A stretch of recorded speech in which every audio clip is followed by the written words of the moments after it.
오늘도 기도의 자리에 나오신 성도님들 환영하고 축복합니다. 사도신경으로 우리의 신앙을 고백하겠습니다.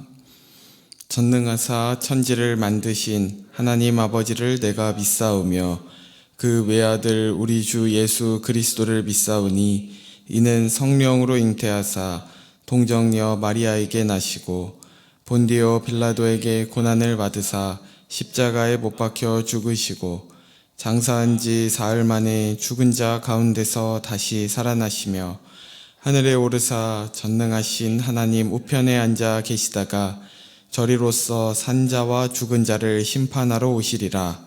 성령을 믿사오며 거룩한 공회와 성도가 서로 교통하는 것과 죄를 사하여 주시는 것과 몸이 다시 사는 것과 영원히 사는 것을 믿사옵나이다. 아멘. 찬송가 442장 찬송하시겠습니다.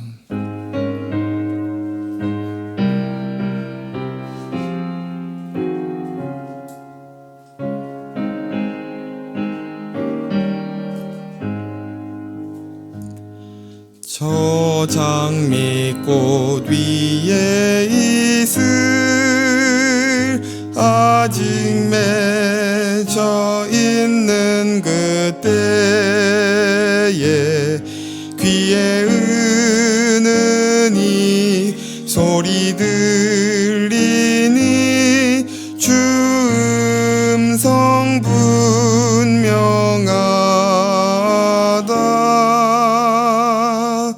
주님 나와 동행을 하면서 나를 친구 삼으셨네.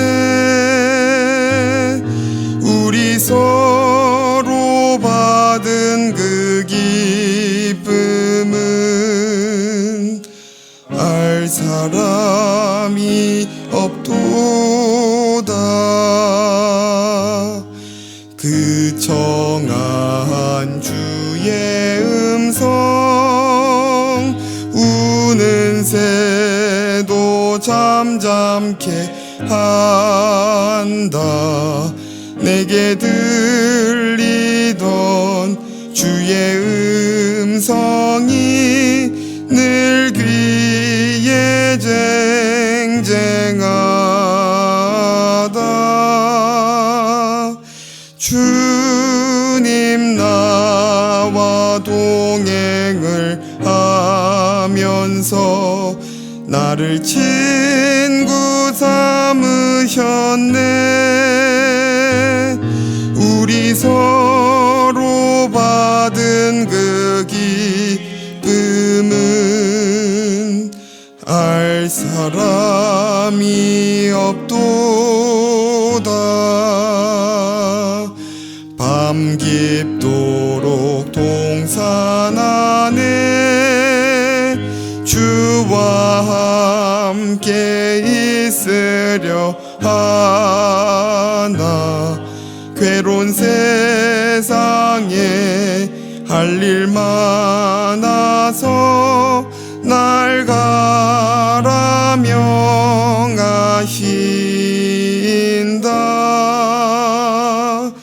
주님 나와 동행을 하면서 나를 친구 삼으셨네. 우리 서로 받은 그 기쁨은 알 사람이 없도다. 아멘. 오늘 우리에게 주신 하나님의 말씀은 창세기 16장 1절에서 6절입니다. 창세기 16장 1절에서 6절입니다. 한 절씩 교독하시겠습니다. 아브라함의 아내 사레는 출산하지 못하였고 그에게 한 여종이 있으니 애굽 사람이요 이름은 하갈이라. 사레가 아브라함에게 이르되 여호와께서 내 출산을 허락하지 아니하셨으니 원하건대 내 여종에게 들어가라. 내가 혹 그로 말미암아 자녀를 얻을까 하노라 하매 아브라함이 사레의 말을 들으니라. 아브라함의 아내 사레가 그 여종 애굽 사람 하갈을 데려다가 그 남편 아브라함에게 첩으로 준 때는 아브라함이 가나안 땅에 거주한 지 10년 후였더라. 아브라함이 하갈과 동침하였더니 하갈이 임신하매 그가 자기의 임신함을 알고 그의 여주인을 멸시한지라. 사레가 아브라함에게 이르되 내가 받는 모욕은 당신이 받아야 옳도다. 내가 나의 여종을 당신의 품에 두었거늘 그가 자기의 임신함을 알고 나를 멸시하니 당신과 나 사이에 여호와께서 판단하시기를 원하노라. 아브라함이 사레에게 이르되 당신의 여종은 당신의 수중에 있으니 당신의 눈에 좋을 대로 그에게 행하라 하매 사레가 하갈을 학대하였더니 하갈이 사레 앞에서 도망하였더라. 아멘.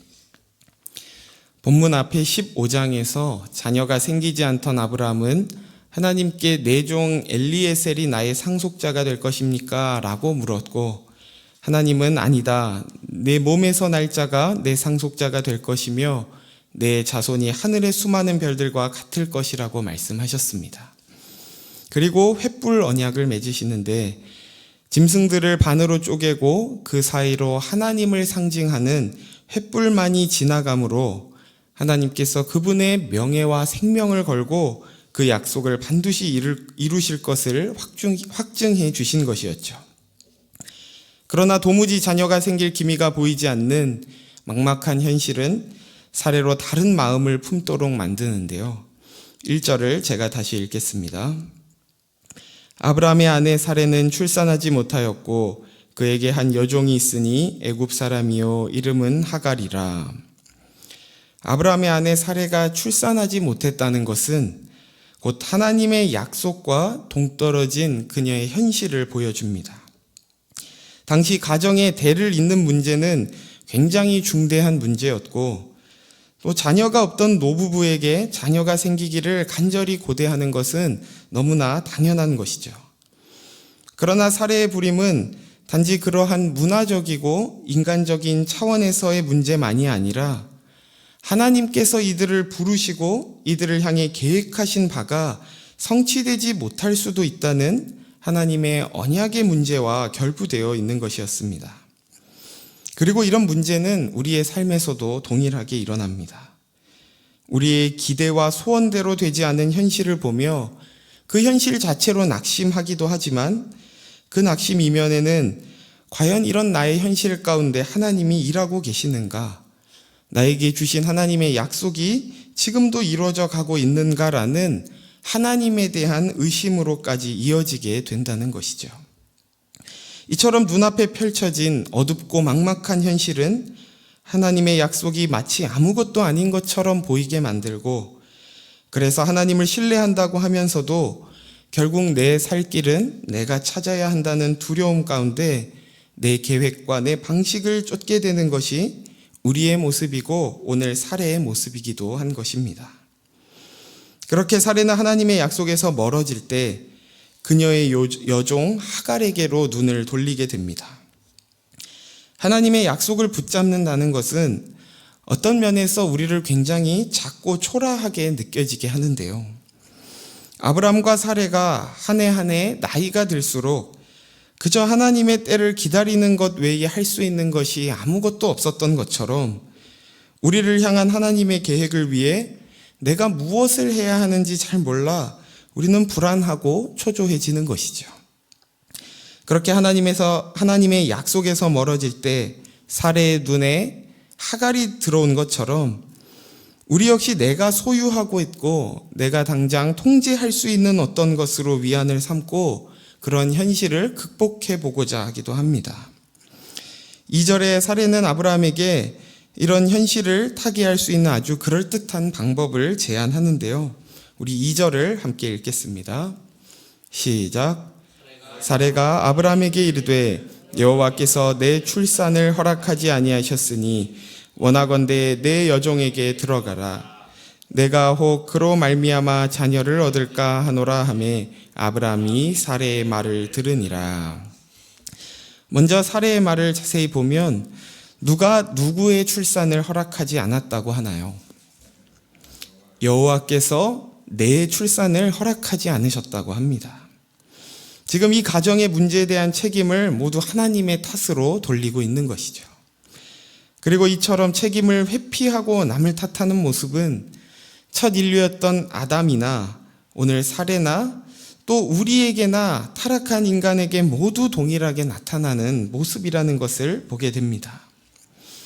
그런데 어떤 의미에서는 사례의 말이 맞는 면도 있습니다. 하나님께서는 분명 그녀의 출산을 허락하지 않으셨습니다. 그러나 이것을 더 엄밀히 말한다면 하나님께서는 아직 그녀의 출산을 허락하지 않으신 것이죠. 우리의 시야는 너무나 좁기 때문에 지금 눈에 보이는 것이 마치 전부인 것처럼 생각하고 역사와 시간 속에서 하나님이 무엇을 하고 계신지 잘 모르는 것입니다. 그래서 우리는 늘 기다리지 못하고 두려움 가운데 당장 내가 무엇을 해내는데 급급하게 되는 것이죠. 사례가 아브라함에게 이러한 제안을 했을 때 그녀는 자신의 방법이 아주 기가 막힌 방법이라고 생각했을 것입니다. 왜냐하면 하나님께서는 아브라함의 씨라고 했으니 여종 하갈을 통해서 자녀를 얻는다고 해도 별 문제가 되지 않는 것처럼 보였을 것이고 또 내가 혹 그로 말미암아 자녀를 얻을까 하노라 라고 하는데 당시 문화상 여종이 낳은 아기는 법적으로 여주인의 자녀로 인정되었기 때문에 틀린 말도 아니었기 때문이죠. 이렇게 보나 저렇게 보나 사례가 제안한 방식은 하나님의 말씀에 정면으로 반박되는 부분이 없고 충분히 그럴듯한 방법처럼 보일 수 있는 것입니다. 그렇다면 뭐가 문제였을까요? 아마 우리가 초신자에게 가장 많이 듣는 질문 중에 하나가 꼭 술을 마시지 말아야 하냐는 질문일 것입니다. 왜냐하면 성경에 취하지 말라고 했지 마시지 말라고 하지는 않지 않았냐는 것이죠. 그런데 여기서 핵심은 술을 마셔도 되냐 마시지 않아야 되냐는 문제이기 전에 이 질문을 하는 목적이 하나님을 사랑해서 하나님께서 술에 대해 정의하신 것에 순종하고 싶어서라기보다 대부분은 술을 마시고 싶은데 그럴 수 있는 방법이 없을까에 있다는데 문제가 있는 것이죠. 우리는 그럴듯한 논리와 당위로 책임을 회피하고 합리화하려는 죄된 본성을 가지고 있습니다. 마찬가지로 사례가 하갈을 통해 대를 이으려고 한 것은 그 방식이 옳으냐 그르냐의 문제이기 전에 하나님의 때와 하나님의 방식을 신뢰하지 못해서 한 인간적인 판단이라는 데 더 큰 문제가 있던 것이었습니다. 그리고 아브라함이 사례의 말을 들었다라고 하는 것은 그 역시 그 생각에 동의했다는 것이죠. 언약의 당사자이자 그 집안의 가장이었던 아브라함은 누구보다 하나님의 말씀에 귀를 기울여야 했지만 그는 사례의 말을 들었습니다. 왜냐하면 그 역시 하나님의 약속보다 현실이 더 크게 보였기 때문이었습니다. 아브라함은 이전에 엘리에셀이 내 상속자입니까? 라고 물었던 것처럼 이번에도 하나님께 먼저 물어야 했습니다. 이 방법이 정말 하나님의 방법입니까? 아니면 아직도 더 기다려야 합니까? 그렇게 그는 하나님의 말씀을 구하고 거기에 순종해야 했지만 그는 하나님을 놓치고 그의 약속을 잊어버렸기 때문에 그럴듯해 보이는 현실적인 방법을 선택하게 된 것이죠. 그 결과 어떤 비극이 일어나게 되는지 보려고 하는데요. 3절을 제가 읽겠습니다. 아브라함의 아내 사레가 그 여종 애굽 사람 하갈을 데려다가 그 남편 아브라함에게 첩으로 준 때는 아브라함이 가나안 땅에 거주한 지 10년 후였더라. 아브라함과 사레가 이 일을 꾸민 시기가 언제였는지 구체적으로 밝히고 있는데요. 아브라함이 가나안 땅에 거주한 지 10년이 지난 때였다는 것입니다. 물리적인 시간으로 봐도 10년을 기다렸다는 것은 엄청난 인내이지만 여기서 10은 완전수로 인간으로서의 최선, 그들이 할 수 있는 최선으로 기다렸다는 것을 의미합니다. 그래서 우리는 쉽게 아브라함의 잘못을 비난하고 넘어갈 수 없는 것이죠. 그렇게 아브라함과 사레는 그들의 최선으로 기다리고 그들 나름의 최선의 방법을 취하게 됩니다. 4절을 함께 읽겠습니다. 시작. 아브라함이 하갈과 동침하였더니 하갈이 임신하매 그가 자기의 임신함을 알고 그의 여주인을 멸시한지라. 여기서 놀라운 것은 아브라함이 하갈과 동침했더니 하갈이 임신했다는 것입니다. 하나님께서 원하지 않는 방식이었으면 그냥 임신을 못하게 하셔도 될 텐데 임신을 허락하셨다는 것이죠. 우리는 종종 결과가 좋으면 그것이 곧 하나님의 뜻이었다고 말하곤 하지만 오늘 이 사건에서는 하나님께서 그것과 반대로 일하시는 것을 보게 됩니다. 하나님의 뜻을 이루기 위해 오히려 사례를 임신하지 못하게 하시고 하나님의 방식이 아닌 인간적인 방법을 택했을 때는 하갈에게 임신을 허락하시는 것이죠. 왜 하나님은 이렇게 일하시는 것일까요? 자녀가 생기고 안 생긴 것보다 더 중요한 것은 결국 하나님이 이 모든 것을 계획하시고 이끌어 가시고 성취하시는 분이시라는 것을 알게 하시기 위한 것이기 때문입니다. 그래서 때로 나의 힘과 능력으로 한 것이 아님을 철저히 깨닫게 하시기 위해 우리를 한계의 자리까지 내모시기도 하는 것이죠. 그렇게 인간적인 방법으로 자녀는 생겼는데 그 결과가 어떻게 되나요? 하갈이 여주인 사례를 멸시했다고 합니다. 하나님은 이처럼 우리 인생에 여러 실수와 실패들을 허락하십니다. 이런 시행착오들을 허락하시는 것은 하나님이 아닌, 하나님의 방식이 아닌 우리의 최선이 만들어낸 결과가 무엇인지 보게 하시는 것이죠. 오늘 이 사건은 그저 아브라함의 믿음 없음으로 인해 이런 실패와 비극이 있었고, 그러니 우리는 그러지 않아야 한다는 단순한 결론이 아니라 우리의 삶이 곧 아브라함의 삶과 같은데 그 실수와 실패를 통해 결국 우리의 한계를 알게 하시고 육의 방식으로는 결코 하나님의 방식을 대신할 수 없다는 것을 배우게 하심으로 우리를 더 깊은 믿음의 자리로 이끄신다는 것을 마음에 새기길 소원합니다. 아브라함과 사례도 나름 기다리기도 해보고 지혜를 모으기도 하고 실제로 순탄하게 일이 흘러가는 것처럼 보이기까지 했지만 그 결과는 가정의 분열이었습니다. 이런 실수와 실패의 자리 속에서 하나님의 백성을 다시 하나님께로 돌이키고 그분의 능력을 더욱 신뢰하는 자리로 부르신다는 것을 기억하는 저와 여러분 되기를 소원합니다. 그렇게 자기 여종 하갈에게 멸시를 당한 사례는 매우 화가 나서 아브라함에게 그 모든 분노와 질투와 원망을 다 쏟아놓습니다. 5절을 제가 읽겠습니다. 사례가 아브라함에게 이르되 내가 받는 모욕은 당신이 받아야 옳도다. 내가 나의 여종을 당신의 품에 두었거늘 그가 자기의 임신함을 알고 나를 멸시하니 당신과 나 사이에 여호와께서 판단하시기를 원하노라. 사례는 좀 전에 하나님 탓을 했다면 이번에는 아브라함 탓을 하면서 내가 받는 이 수치와 모욕은 당신이 모두 받아야 옳다고 분을 냅니다. 그리고 이 비참한 현실에 대해 누구 책임인지 여호와께서 판단하시기를 원한다고 하는데요. 물론 아브라함에게 책임이 없다고 말할 수 없지만 그럼에도 본인의 계획으로 인해 시작된 것인데 그녀는 아주 당당하고 무엇을 돌이켜야 하는지조차 여전히 모르고 있습니다. 이때 아브라함의 심정은 어땠을까요? 어디서부터 잘못된 걸까?